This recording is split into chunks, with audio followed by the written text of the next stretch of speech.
presensya ng isa't isa. Nagulat umano si OG sa naging reaksyon at binitawang salita ng aktres. Ayon sa vlogger, sinabi ni Kim Chiu ang linyang, "Buti naman pinapasok kayo." Ang linya OG bilang alanganing ngingiti at sisimangot dahil sa ni Raisa May, marami pong nagbabanggit dun sa live video ni Raisa kung ano ang kanyang reaksyon patungkol sa mga ginawa or aligasyon or parang pagko-compare ni Kim Chiu kay Miss Raisa May kay Lotus Pit na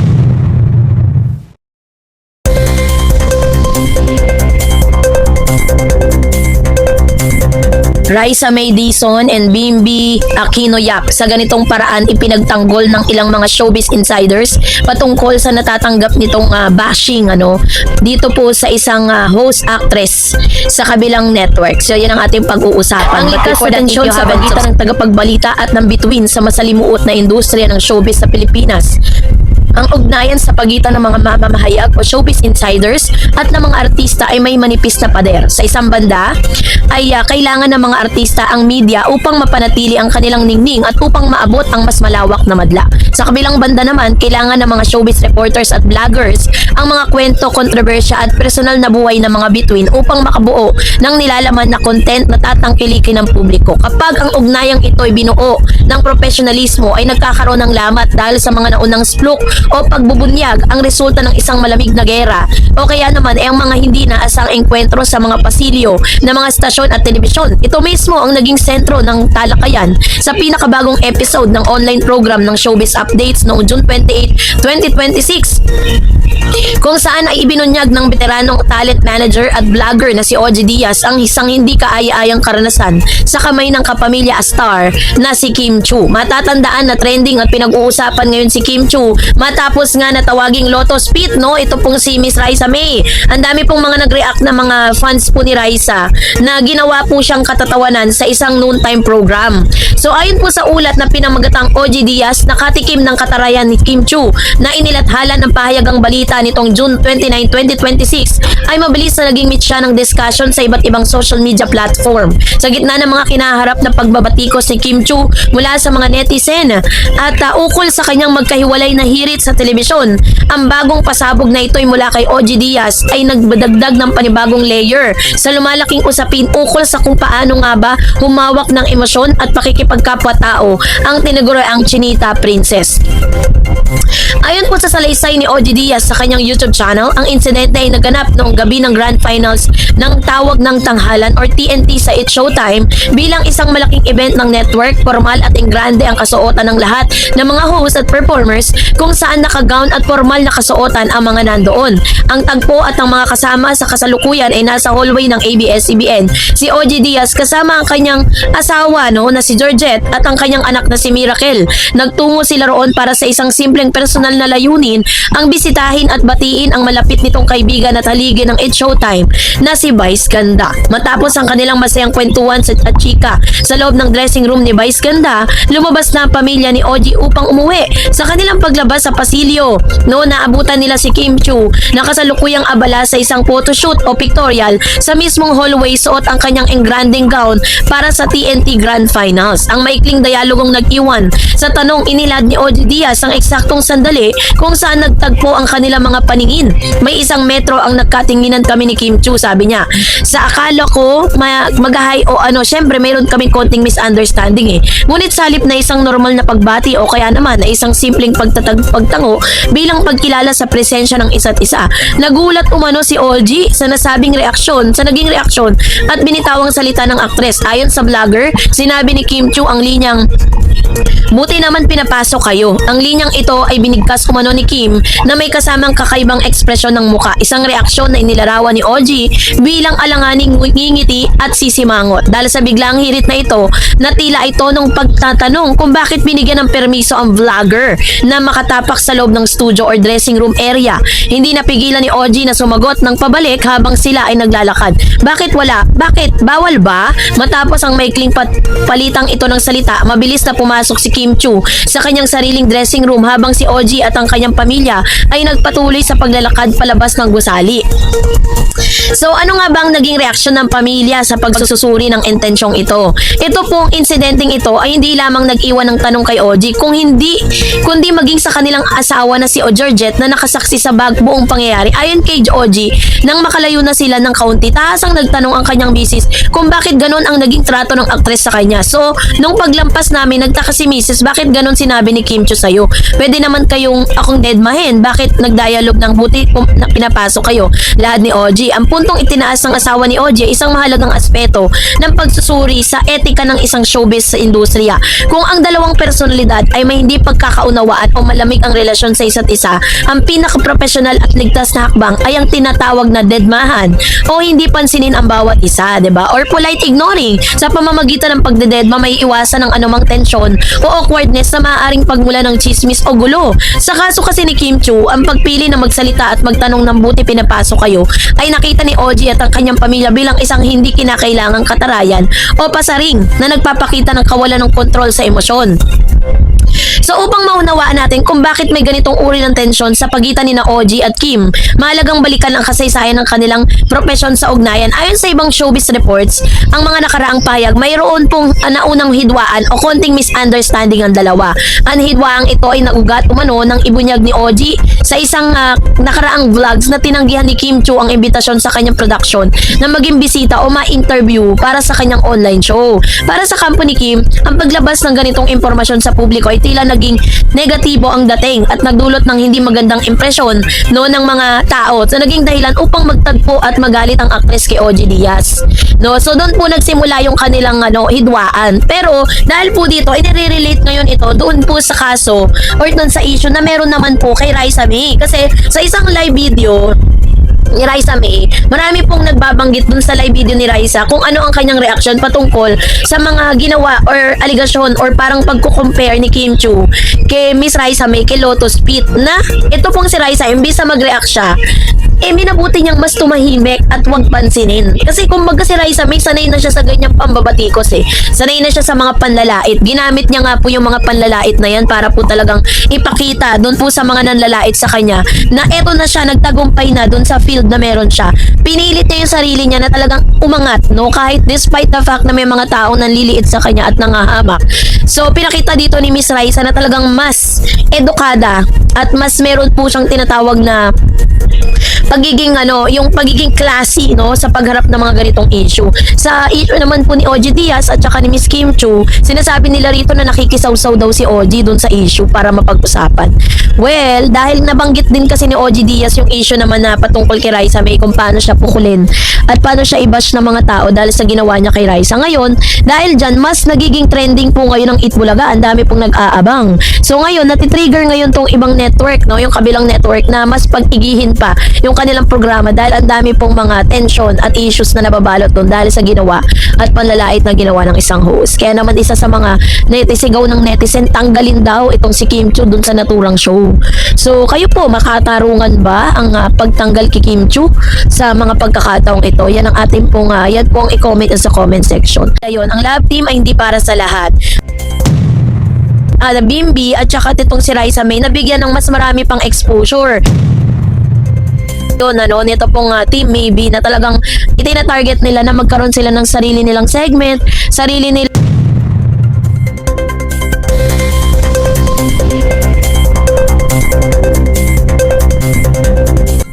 ng tandem ng Maybe or ni Miss Raisa May Dizon and Bimbi Aquino Yap. Abay, umani ng iba't ibang reaksyon mula sa isang direktor at isang child star na nakapansin sa kanila pong mga ipinapakita sa publiko. So ano nga ba ang good news natin nito? Yan ang pag-uusapan natin maya-maya lang. So sa katauhan ng telebisyon, ang pagbabago ng liderato ng forma at ang haliang telebisyon ay patuloy na pag-ikot ng mundo ng showbiz sa lokal ay hindi nawawala ang paghahanap ng publiko sa mga bago at sariwang kakaibang tambalan na magbibigay ng kulay sa kanilang pang-araw-araw na panonood. Sa nakalipas sa mga dekada, nakita natin ang pagsikat ng iba't ibang lab team na nagpayanig sa takilya at nagpabago sa takbo ng telebisyon. Mula sa mga klasikong pagpapares hanggang sa mga hindi inaasahang phenomenon tulad ng Aldab, noong nakaraang dekada, ang kultura ng pag-idolo sa dalawang magkaibang personalidad ay pinag-isa ng chemistry ay nananatiling buhay na buhay sa puso ng mga Pilipino.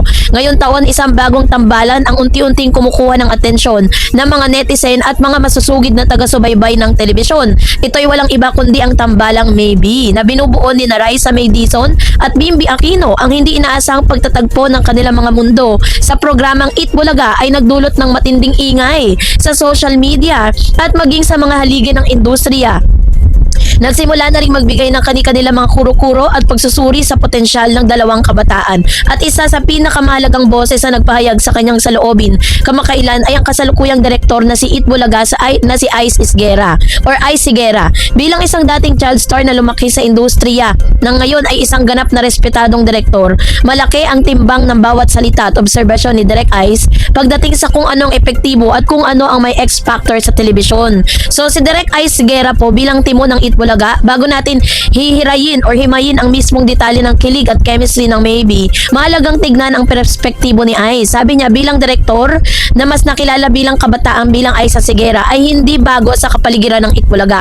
Dito na siya nagsimula matapos sumali sa Little Miss Philippines kung saan nagpamalas siya ng pambihirang talino, kakulitan at karisma na binihag ang buong bansa. Ang kanyang pag-usbong mula sa pagiging isang child star wonder patungo sa pagiging isang seryosong musikero at ngayon ay direktor ay nagbibigay sa kanya ng isang natatanging lens o pananaw. Bilang direktor ng Eat Bulaga, tungkulin ni ang Ice na obserbahan hindi lamang ang technical na aspeto ng show, gaya ng anggulo ng camera, tamang timing ng mga segment, kundi pati na rin ang pulso ng madla. Kailangan niyang makita kung aling mga segment ang kinakagat ng tao at alin ng mga host na may natural na batuan ng linya at kung saan papunta ang energy ng studio sa bawat live na broadcast. Sa kanyang panayam na inilabas itong June 29, 2026, tahasang inamin ni Direk Ice na maging siya ay hindi nakaligtas sa kilig na hatid ng tambalang Raisa May at Bimby. Ang kanyang mga pahayag ay nagpakita ng labis sa katuwaan at optimismo para sa dalawa na ayon sa kanya ay may malaking potensyal na baguhin ang dynamics ng viewers sa tanghali. So, yung chemistry ng Maybe, bakit nga ba tila kinakikiligan sila ng madla? So, sumang-ayon kayo kung ito ay tama, no? Ayon kay Direk Ice, ang isa sa mga pangunahing dahilan kung bakit patok sa mga tao ang Maybe ay ang kanilang visual at personal na kaibahan. Nakakatuwa sila kasi sobrang magkaiba ang height nila. Nakakatuwa silang panoorin, sa tingin ko malayo pa ang mararating nila. Ani ni Direk Ice, kung susuriin ang pagkakaibang ito ay nagbibigay sa kanila ng kakaibang charm. Si Bimby Aquino na kilala bilang bunsong anak ng Queen of All Media na si Chris Aquino ay lumaking matangkad.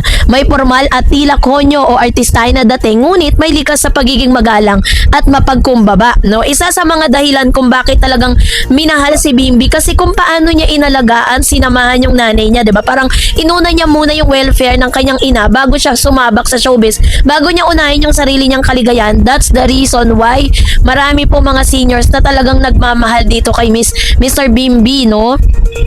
Sa kabilang banda, si Raisa May Dizon naman ay aling maliit ng Pilipinas. Maliit ang tangkad, punong-puno ng masa appeal, mabilis ang utak sa pagbibitiw ng mga biro or witty, at may natural na galing sa pakikipagkapwa-tao na hinubog ng maraming taon sa pag-host. Sa pagtatagpo ng isang matangkad at tila ginoong si Bimby at sa isang bibo at maliit or bulilit na si Raisa May ay lumaki ng isang tinatawag na contrast yung kanilang dynamic. Sa teorya ng television at sining, ang pagtatabi ng dalawang magkaibang elemento ay laging nakakakuha ng interest ng tao dahil hindi ito monotonous at nakakabagot panoorin.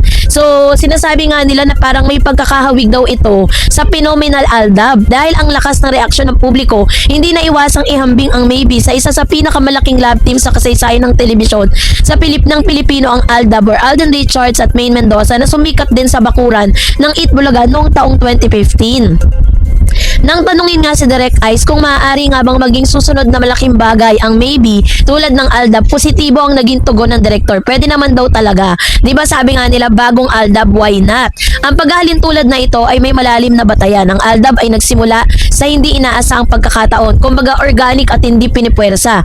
Kung saan ang natural na reaksyon ng mga tao sa screen ang nagtulak sa pamunuan na seryosohin ng tambalan. Ganito rin ang nangyari sa maybe.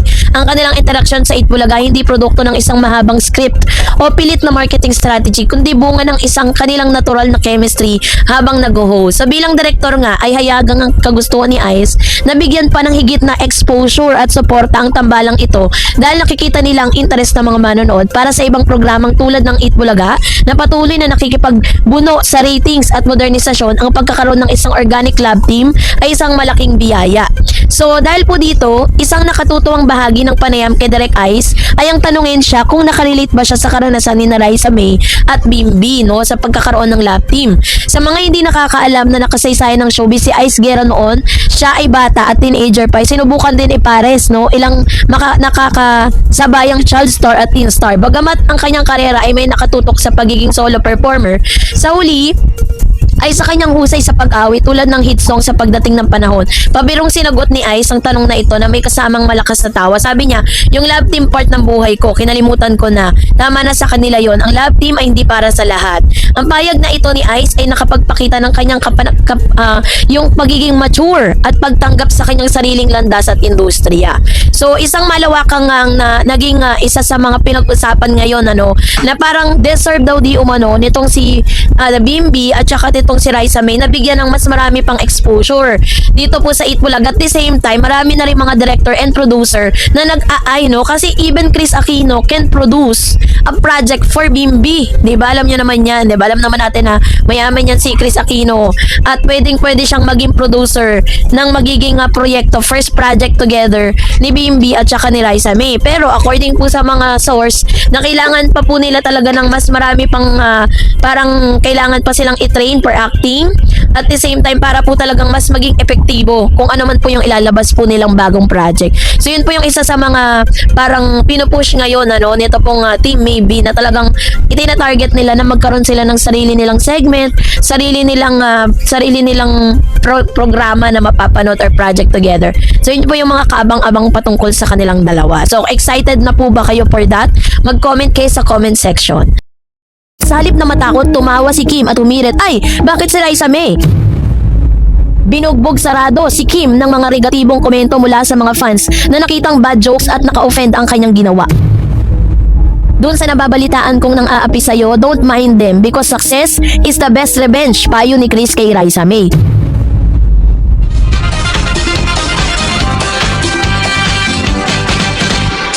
Abay netizen, nagulat sa naging reaksyon ni Miss Chris Aquino sa feud na kinaharap ngayon ni Kim Chiu at ni Miss Raisa May Dizon. So yun ang pag-uusapan natin maya-maya lang. But before that, if you haven't subscribed yet to my YouTube channel, please don't. Ang mundo ng Philippine showbiz ay hindi kailanman mawawala ng kulay, lalo na kapag nag-cruise ang landas ng mga sikat na personalidad mula sa magkabilang network. Kamakailan lamang ay naging mainit na usapin ang isang insidente sa noontime show ng It's Showtime na kinasasangkutan ni Kim Chiu na nagpugat sa isang biro tungkol sa host ng Itbulaga na si Raisa May Dizon. Ang issue ay lalong lumaki nang magbigay ng pahayag ang Queen of All Media na si Chris Aquino na tila nagpapahiwatig ng suporta kay Raisa May.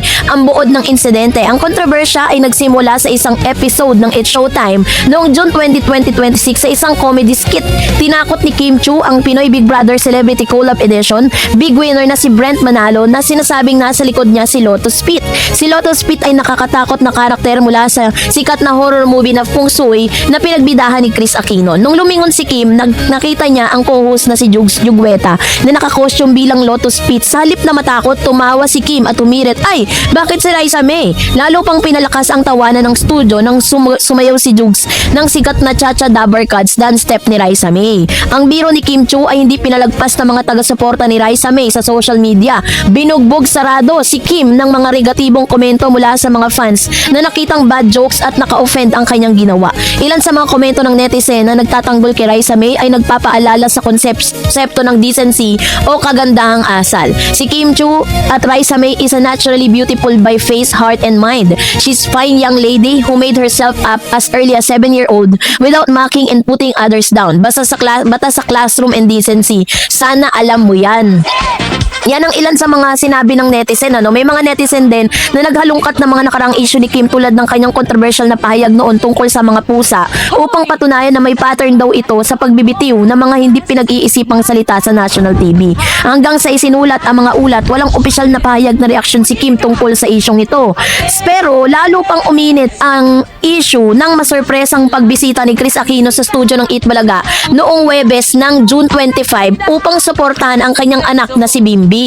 Sa kanya pong pagbisita, nagbigay siya ng makahulugang mensahe kay Raisa May na itinuturing niyang future daughter-in-law. So dahil nililink ito kay Bimbi. Sabi niya, I love you. Doon sa nababalitaan kong nang aapi sa'yo, don't mind them because success is the best revenge. Payo ni Chris kay Raisa May. Bagamat walang binanggit na pangalan si Chris, mabilis na ikinonekta ng mga netizen ang kanyang pahayag na ito sa insidente ng It's Showtime. Marami ang naniniwala na ang nang aapi na tinutukoy ni Chris ay si Kim Chu. Ang sitwasyong ito ay naglagay kay Chris sa isang kakaibang posisyon dahil kilala rin si Kim bilang isa sa mga itinuturing niyang eldest child sa industriya. Ang insidenteng ito ay nagbubukas ng isang mahalagang discussion tungkol sa kultura ng comedy sa television sa Pilipinas, lalo na sa mga live noontime show, no? Kasi dapat ang mga TV hosts, meron silang responsibilidad na dapat lagi nilang isinaalang-alang. Ang mga noontime shows tulad ng It's Showtime at Eat Bulaga ay may malaking impluwensya sa kulturang Pilipino dahil live ang mga ito, madalas ay nauuwi sa ad-lib o impromptu ang mga linya ng host upang makapagpatawa. Gayon pa man ang insidente ni Kim Chu ay isang paalala na ang ad-lib ay may kaakibat na panganib. Ang paghahabing kay Raisa May Dizon sa isang nakakatakot na karakter tulad ni Lotus Pete ay malinaw na isang anyo ng physical mockery. Bagamat maaaring wala itong masamang intensyon or malis at layunin lamang ay makapagpatawa sa sandaling yon, hindi maikakaila na ito ay insensitive. Bilang isang veteranang host, inaasahan na sana ay may sapat ng filter si Kim Chu upang malaman kung aling biro ang nakatatawa at aling biro ang nakakasakit. Sa kabilang banda, ang reaksyon ng publiko ay nagpapakita ng mataas na pagtingin nila kay Raisa May Dizon. Simula nang manalo siya sa Little Miss Philippines, nakita ng bansa ang kanyang paglaki. Siya ay minahal hindi dahil sa perfect na itsura ayon sa standard ng lipunan, kundi dahil sa kanyang talento, talino at natural na karisma. Ang pagtatanggol sa kanya ng mga netizen ay patunay na hindi tinatanggap ng modernong manonood ang body shaming o pagkutya sa physical na anyo bilang isang forma ng entertainment.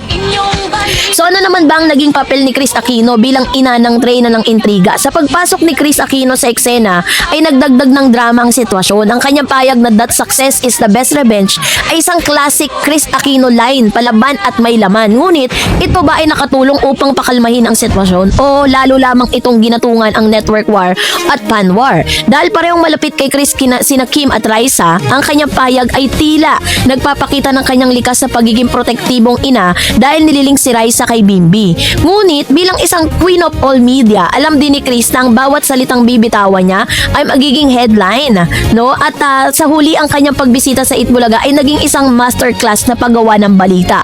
So pagkatapos magsalita ni Miss Chris Aquino, parang dito po talagang makikita natin na sinuportahan ni Miss Chris ito po si Miss Raisa May, ano? At ipinakita niya dito na talagang sobrang suportado niya, no? Ito pong si Miss Raisa May at pinagtatanggol niya ito laban sa lahat ng mga bashers na talaga naman pilit na go down si Miss Raisa. Ang tanong ko kasi bakit lagi na lang si Raisa May ang tampulan ng mga ganitong klase ng ng mga biro, 'di ba? Na minsan hindi po nila alam na nakakasakit na rin pala talaga sila ng damdamin. Alam niyo si Raisa May hindi naman talaga yan magre-react patungkol diyan. Ang nagre-react talaga yung mga fans ni Raisa na talagang nagmamahal kay Raisa May. Lalo na't meron na rin siyang Bimbi ngayon, 'di ba? And bilang isang mother-in-law ni Miss Raisa May, syempre pagtatanggol siya ni Miss Chris dahil alam niya na wala naman talagang masamang tinapay kay Raisa, pero bakit hindi siya tinatantanan ng mga ganitong klase ng issue? Ngayon, yung mga fans naman ni Kim Chu, ako kasi I love Kim Chu because she's a good person, masayahin siyang tao, marami nagsasabi na talagang mabait daw si Kim. Kaso nga lang sometimes, yun kailangan matutunan din ni Miss Kim Chu na meron dapat siyang filter. No, alam niya po na very influential siya, may impluwensya yung pangalan niya. influential artist siya, at the same time tinitingala din siya sa showbiz. So she must be always be careful, no, sa lahat ng kanyang mga sasabihin, sa lahat ng kanyang mga ilalabas sa publiko, dahil yun po talaga ay pinag-uusapan. Kaya ngayon, sabi nga, yung sumpa daw ni Lotus Pit ay nararanasan ngayon ni Kim Chu. Dahil yung mga past issue niya ay binabalik po ng marami, no, lahat ng mga bashers ni Kim, mga supporters po ni Raisa May, ay talagang binabalik yung mga past issue ni Kim. Kasi medyo may katabila ng bibig si Kim, ano, walang filter yung kanyang pagsasalita. And nakita rin naman natin dito yung suporta ni Miss Chris Aquino. So sa isyong ito, dapat magsilbing aral ito para sa lahat na nasa industriya ng telebisyon na ang pagpapatawa hindi kailangang manggaling sa pagbaba ng ibang tao. Sa panahon ngayon, kung saan mabilis mag-react ang mga manonood sa social media, ang decency at respeto ay dapat manatiling pangunahing batas, hindi lang sa classroom, kundi lalo na sa national television. So kayo po, anong inyong opinion patungkol dito? Mag-comment kayo sa comment section.